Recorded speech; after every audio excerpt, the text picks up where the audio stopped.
이러한 T세포와 B세포 그리고 면역 단계를 활용한 항암제가 있습니다. 본래 항암제는 사실 많은 사람들이 위험하게 느끼고 있잖아요. 그 이유는 1세대 항암제가 빠르게 분열하는 세포를 타겟으로 만들어졌는데 빠르게 분열하는 정상세포도 같이 공격하기 때문이죠. 많은 분들이 항암제를 맞으면 위 점막에 문제가 생겨서 소화가 안 되고 또 두피세포에 문제가 생겨서 머리카락이 빠지는 것을 경험을 해보셨을 겁니다. 그 이유는 두피세포와 위세포도 빠르게 분열하는 특징이 있기 때문입니다. 그리고 두 번째로 개발된 2세대 항암제의 경우에는 표적 항암제라고 해서 암세포가 특이적으로 가지고 있는 유전자 항원을 잡는 항암제라고 할 수가 있습니다. 근데 이 암세포는 계속 자신의 모습을 변신할 수 있기 때문에 어느 정도 효과가 있다가 내성이 생겨버리면 이 항암제가 효과가 떨어지기도 하죠.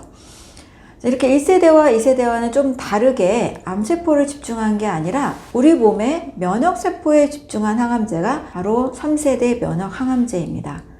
이 면역항암제의 특징은 방금 말씀드린 2단계 면역에 작용하는 이 T세포의 능력을 극대화시킨 겁니다. 암세포는 자기 변신 능력이 뛰어나기 때문에 마치 암세포가 아닌 척 정상세포인 척하는 늑대 양의 탈을 쓴 일이라고 표현을 할 수가 있습니다. 근데 면역력이 떨어진 암 환자의 경우에는 모든 면역세포가 기능이 상실한 상태이죠. 근데 이 면역항암제의 원리는 기능이 떨어진 T세포에게 힘을 줘서 모습을 둔갑한 암세포를 알아보게 만드는 겁니다. 정상세포는 전혀 건드리지 않고 우리 몸의 면역세포가 스스로 힘을 증가시켜서 암세포를 처리할 수 있는 그 능력을 신장시키라는 거죠. 이 면역항암제의 원리는 제가 좀 많이 강조드리는 우리 몸 전체 면역력을 올리는 방법 또 이 자연의 질서와 조금 유사하지 않은가 싶습니다. 이 면역항암제의 이 신박한 원리로 인해서 면역항암제를 개발한 일본의 혼조 다스쿠와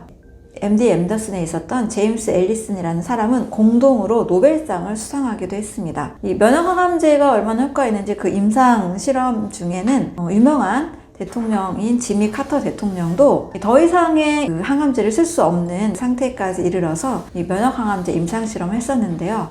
당시에는 그래도 꽤 좋은 효과가 있어서 당시 앓고 있던 악성 흑색종이 치료가 되기도 했었습니다. 몇 년 유지하다가 지금은 다시 생긴 적이 있다고도 하는데요. 어찌됐든 다른 항암제보다 부작용이 적으면서 상당히 치료 성적이 좋은 항암제이기도 합니다. 면역세포인 T세포의 기전을 활용한 항암제, 우리 몸 전체 면역력을 끌어올리고 우리 몸의 세포들을 건강하게 만드는 접근이 더 좋은 이 치료의 방향이라고 생각을 합니다. 자, 그런데 우리 몸은 이렇게 면역항암제에 의지해서 치료를 하기는 것도 좋지만 자연 면역력, 우리 몸이 실제 가지고 있는 능력을 향상시키는 것이 더 중요하겠죠. 약을 통해서 내 몸을 치료하는 것보다 원래 우리 몸은 어마어마한 면역력을 가지고 있기 때문에 우리 몸 전체의 면역기관들의 능력을 끌어올리고 또 면역세포들의 능력을 향상시켜서 질병을 미리 예방하고 또 질병이 잠깐 와도 쉽게 극복할 수 있는 몸을 만드는 것이 훨씬 더 중요하다고 할 수 있겠습니다.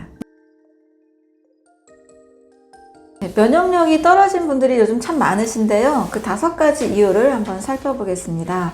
첫 번째는 가장 많은 분들이 이래서 면역력이 약할 겁니다. 바로 장이 약할 때입니다. 장은 우리 몸의 면역세포가 약 80% 성장, 성숙을 하는 기관입니다. 면역력의 80%가 장에 달려있다 라고 해도 과언이 아닌데요. 대부분 장 질환이 있습니다. 이 장내 미생물의 불균형을 뜻하는 디스바이오시스라는 새로운 증상을 요즘 많이 이야기하고 있습니다. 원래 그냥 내 몸만 생각을 했는데 내 몸속에 장내 미생물이 내 몸의 건강을 좌우한다라는 이야기가 굉장히 많이 나오고 있는 거죠. 이 장내 미생물이 건강한 세균, 유익균과 유해균이 있는데 유해균의 비율이 너무나 많이 생겨서 장내 건강 질서가 깨지고 이로 인해 면역력도 깨지는 증상이 일어납니다. 이 장내 미생물과 또 연관해서 장누수 증후군이라는 것도 굉장히 또 큰 장내 질환을 야기합니다. 장 점막에는 장내 점막 세포들이 있는데요. 여러 원인들로 인해서 이 점막 세포들의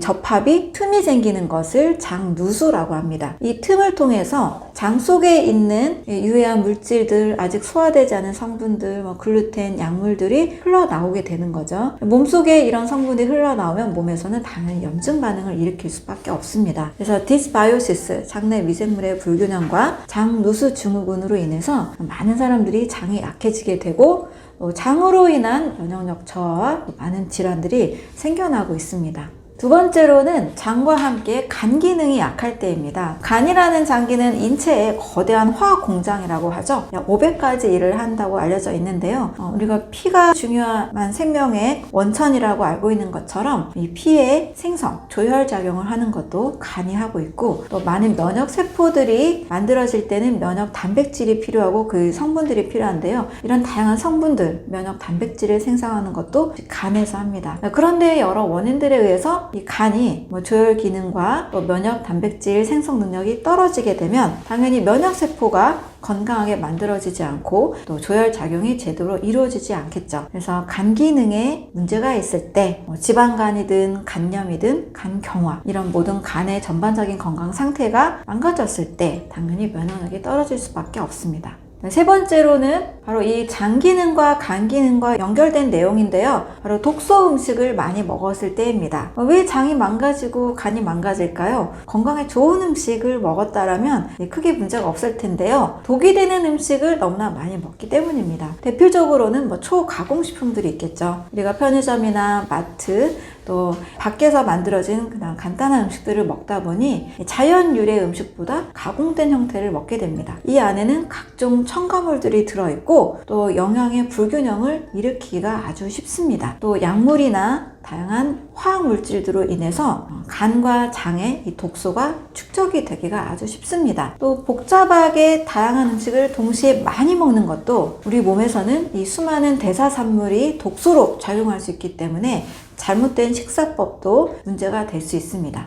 최근에는 당 독소라고 해서 우리 몸에 초과된 당분이 몸속에 또 남아도는 단백질과 지방과 얽혀서 당 독소라는 것을 만들어내기도 합니다. 당 독소로 인한 당뇨, 당뇨 전 단계, 심혈관 질환, 여러 다양한 증상들이 또 생기기도 합니다. 이렇게 당 독소, 또 가공식품, 과식과 잘못된 식사법들이 우리 몸의 독소를 증가시키기 때문에 면역력을 떨어뜨릴 수가 있습니다. 네 번째로는 림프 순환이 안 될 때입니다. 림프라는 것은 지용성 비타민과 영양소들이 흡수되는 통로가 되기도 하면서 몸에 노폐물이 빠져나가는 이 통로입니다. 또 림프절이라고 하는 우리 몸의 면역 기관들이 우리 온몸에 500개 이상이 있는데요. 이렇게 림프가 제대로 순환이 안 되면 독소가 쌓일 수밖에 없습니다. 운동을 또 강조하는 이유 중에 하나도 온몸의 이 림프 순환은 가만히 있으면 절대 되지 않습니다. 운동을 통해서만 체액 사이사이에 있는 림프액들이 잘 순환이 되고 독소가 잘 빠져나가게 됩니다. 그래서 간단한 스트레칭이나 마사지나 또 걷기 같은 이런 몸의 움직임이 있을 때 면역력이 더 올라갈 수가 있습니다.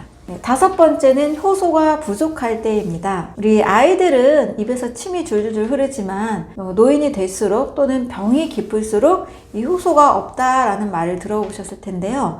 이 효소는 우리 온몸의 각종 신진대사를 진행하는 단백질 촉매제라고 할 수가 있습니다. 효소가 많은 몸은 건강한 몸이고요. 질병이 있는 상태는 효소 결핍 상태라고 할 수가 있습니다. 암 환자들의 경우에는 면역세포인 백혈구가 활발하게 잘 움직여야 되는데요. 백혈구 주변에 있는 효소의 양이 정상인에 비해 현저하게 적다라는 이야기들을 하고 있습니다.